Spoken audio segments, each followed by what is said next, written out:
श्री आदि शंकराचार्य विरचित श्री अन्नपूर्णेश्वरी स्तोत्रम।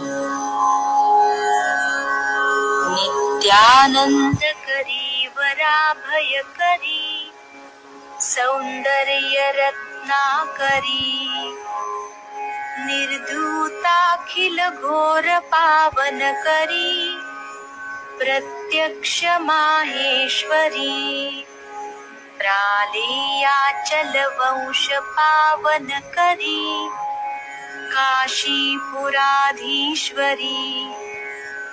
भिक्षां देहि कृपावलंबन करी मातान्नपूर्णेश्वरी नानारत्न विचित्र भूषण करी हेमांबराडंबरी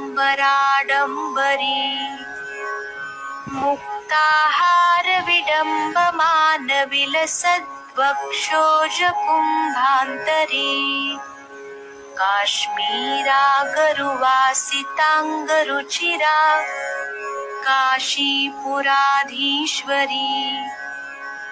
भिक्षां देहि कृपावलंबन करी मातान्नपूर्णेश्वरी।